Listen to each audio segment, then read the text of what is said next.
جاتے ہیں مولوی حضرات دیتے ہیں، ان میں سے میرے خیال سے پینل اتفاق کرے گا کہ بہت زیادہ کچھ خطبے ایسے ہوتے ہیں جہاں ایسی باتیں جو اسلام کے خلاف میں سمجھتا ہوں جاتی ہیں یا تعلیمات کے خلاف جاتی ہیں، غلط چیزیں جو لوگ سنتے ہیں. کیا اس سے بہتر یہ نہیں کہ حکومت ان خطبوں ان چیزوں کو کنٹرول کرے، بین لگائے؟ ہمارے جو اسکالرز بیٹھے ہوئے ہیں، ہمارے ریلیجس لیڈرز جو ہیں، وہ مل کے خود ایک ایسا طریقہ نکالیں جہاں یہ خطبوں پہ کچھ عرصے تک کنٹرول ہو، اور پھر ایک جوائنٹ ڈیسیجن سے ایک فارمیٹ بنایا جائے جس کے تھرو وہ خطبے لوگوں تک پہنچائے جائیں اور صحیح تعلیم اسلام. یہ سوال اس کا پہلی بات آپ یہ فرمائیے کہ جواب کس سے چاہیں گے؟ پینل سے، تمام سب سے.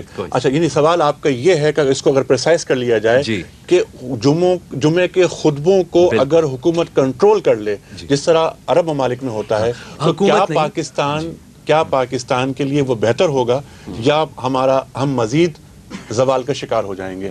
محسن نقوی صاحب، آپ فرمائیے. ہم یہ بات آپ سے عرض کریں گے کہ بنیادی طور پہ ہم پھر یہ کہیں گے کہ قانون سازی کبھی بھی حالات کو نہیں بدلتی ہے جب تک کہ فہم و شعور جو ہے وہ پیدا نہ کیا جائے. علماء ما سبق کا طریقہ یہ تھا جس کو معاوضہ کہا کرتے تھے، اس میں ایک دو متعلقہ آیات قرآنی اور پھر احادیث نبوی کا انتخاب، اپنے پاس سے اس میں سیاست اور یہ اور وہ چیزیں شامل نہیں کیا کرتے تھے. مجالس اور عمالی کے نام سے کتابوں کا ایک بڑا سلسلہ ہے کہ جو علماء اہل تشیع اور علماء اہل تسنن کی مشہور ہیں، اور ان میں آپ دیکھیں گے کہ جو تقریریں ہیں، جو معاوضے ہیں، اس میں قرآن مجید کی آیات ہیں اور احادیث نبوی کا اس موضوع کے اوپر انتخاب ہے.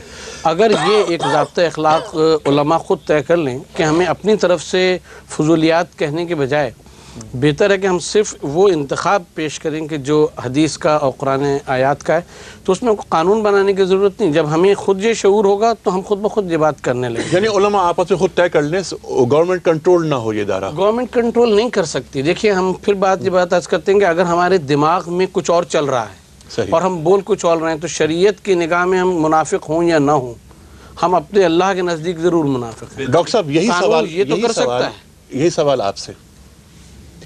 میرا یہ خیال ہے کہ اصل میں پاکستان کے حالات ہیں بہت مخصوص.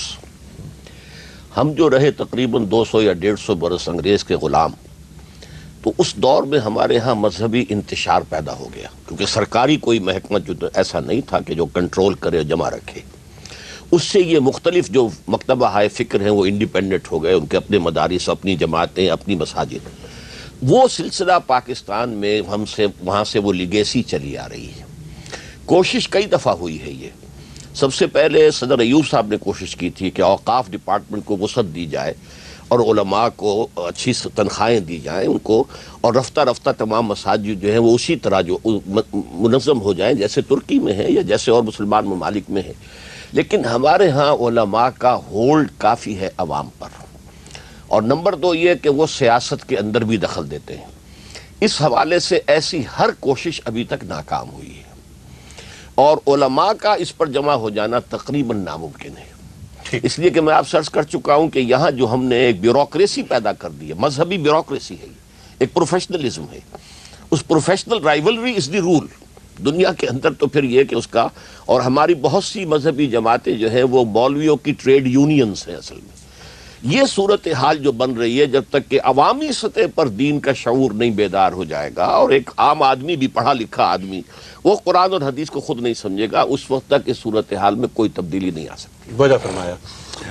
نہیں، یہ سوال کیونکہ پورے پینل سے ہوا تھا. احمد جاوید صاحب، نہیں اس بابت آپ فرمائیے. کیا یہ سوال اپنی سینسٹیو ہے سوال بہت، کیا یہ جمعے کے خطبے گورنمنٹ کنٹرول ہوں؟ جی ہاں، کیونکہ جب تک وہ اسٹیٹ پوری طرح اسلامک نہ ہو، یہ پابندی خطرناک ہے. اس سے زیادہ خطرناک ہے جتنا خطبوں سے پیدا ہوتا ہے نقصان، اس سے زیادہ اس سے. ٹھیک. میرا سوال جو ہے وہ اسرار صاحب سے ہے. انہوں نے ابھی کہا کہ تھوڑی دیر پہلے یہ کہا کہ سب علماء دین کا جو ہے وہ ایک پلیٹ فارم پر جمع ہونا خطرناک ہے. تو میں یہ کہنا چاہوں گی، ان سے یہ پوچھنا چاہوں گی کہ حضرت صلی اللہ علیہ وسلم نے جب اسلام کی بنیاد رکھی تھی تو انہوں نے لفظ مسلمان استعمال کیا تھا. تو آپ مجھے بتا سکتے ہیں کہ ایک پلیٹ فارم پر جمع ہونا کیوں خطرناک ہے؟ کیا حضرت صلی اللہ علیہ وسلم سنی تھے یا پھر شیعہ؟ پہلی بات تو یہ ہے کہ میں نے یہ لفظ ہرگز استعمال نہیں کیا کہ یہ خطرناک ہے، یہ آپ مجھ پر الزام لگا رہی ہیں بے بنیاد۔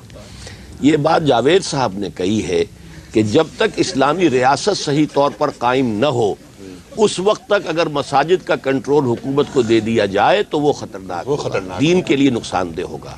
میں نے صرف یہ کہا تھا کہ حالات موجودہ یہ ممکن نظر نہیں آتا۔ دیکھیے ایک آئیڈیلزم ہے، آپ بہت اعلیٰ ایک اپنے نصب العلم رکھیں۔ علامہ اقبال کا حال یہ تھا کہ ایک طرف وہ امت کی وحدت کے قائل تھے، ایک ہو مسلم حرم کی پاسبانی کے لیے نیل کے ساحل سے لے کر تا بخاک کاشغر، ایک امت۔ لیکن ساتھ ہی وہ اپنے لیکچرز میں کہتے ہیں اس وقت صحیح صورتحال یہ ہے کہ دنیا میں کوئی ایک امت مسلمہ موجود نہیں ہے۔ Instead we have a number of Muslim nations. وہ ان کے زمانے میں مسلم نیشنز تھی، آج مسلم کنٹریز ہیں، یہ صورتحال ہے، لیکن ایک امت تو ہے ہی نہیں۔ تو اس کے حوالے سے میں نے بات کی تھی کہ یہ چیز اس وقت تقریباً ناممکنات میں سے ہے۔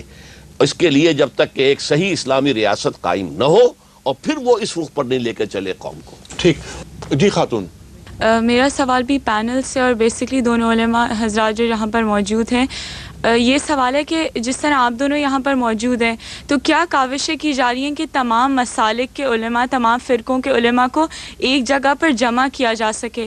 جہاں تک ہماری ذات کا تعلق ہے، اگر حضرت عمر رضی اللہ تعالیٰ عنہ نے یہ فرمایا تھا کہ اگر فرات کے کنارے ایک کتا بھی پیاسا یا بھوکا مر جائے گا تو میں اس کا جواب دے ہوں۔ ہم اپنی ذمہ داری کو اس حد تک سمجھتے ہیں کہ کسی بھی نفس انسانی کا قتل ہوتا ہے، چاہے وہ مسلمان ہے یا غیر مسلم، یا اس کے مال اور عرض کو یہاں نقصان پہنچایا جاتا ہے، تو اس میں ہم اپنے کو اس حد تک گناہ گار سمجھتے ہیں کہ صحیح بات لوگوں تک پہنچانے میں ہم نے کوتاہی کی، اور اس سلسلے میں جو بھی کاوش کی جائے گی اس میں ہم قرآن اور حدیث کے ادنا خادم کی طرح سب سے پیچھے ہم ہوں گے۔ جی اسرار صاحب، آپ کچھ کہنا چاہیں گے؟ میرا یہ خیال ہے کہ آپ کا جو مشاہدہ ہے وہ اس مبالغے پر مبنی ہے۔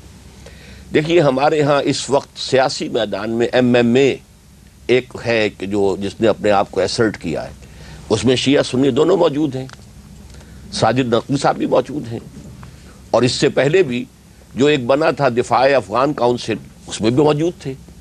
یہ اصل میں صرف ایک بہت چھوٹی مائنورٹی۔ مصیبت یہ ہے کہ وہ اقدامات ایسے کر گزرتے ہیں، اور اس سے بھی زیادہ اصل بات کیا ہے، ہمارا دشمن جس کا ہم نے ناطقہ بند کیا ہوا ہے کشمیر میں، وہ ہم سے بدلہ لیتا ہے۔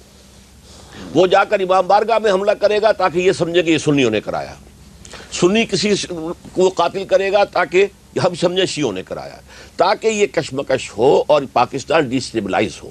اس میں بہت بڑا حصہ جو ہے وہ ہمارے ان دشمنوں کا ہے، موساد، اور اب خاد شروع ہو گئی ہے، اب افغانستان سے بھی وہ حملے شروع ہو گئے۔ تو اس سے پہلے جو ہندوستان کی تھی را، ان کا اصل میں ہم سے وہ بدلہ لے رہے ہیں کشمیر کا، اور اس کی وجہ سے بدنامی زیادہ ہو رہی ہے کہ شاید یہ فرقہ پرستی کی وجہ سے ہو رہا ہے۔ کچھ فرقہ پرستی کے باقی ہے، لیکن یہ جتنا سارا معاملہ اس کے اوپر نہ ڈالیے۔ جی آپ کچھ اور کہنا چاہیں گے؟ کلامی معاف کیجیے گا، لیکن ایک وہ ہے کہ جہاں تک آپ کچھ سیاسی پارٹیوں کی بات کریں تو وہ پارٹیاں اپنے سیاسی ایجنڈا کو فروغ دینے کے لیے بنی ہیں، اس میں مذہب یا اسلام کا محض ایک نام لیا جا رہا ہے، اور یہ اس بات سے قطع نظر ہے کہ چاہے وہ سنی ہو چاہے وہ شیعہ ہو، لیکن ہم جو یہاں پر بات کریں وہ مسلکی اختلافات کو حل کرنے کے لیے ایک علماء کے پینل کے حوالے سے بات کی گئی ہے۔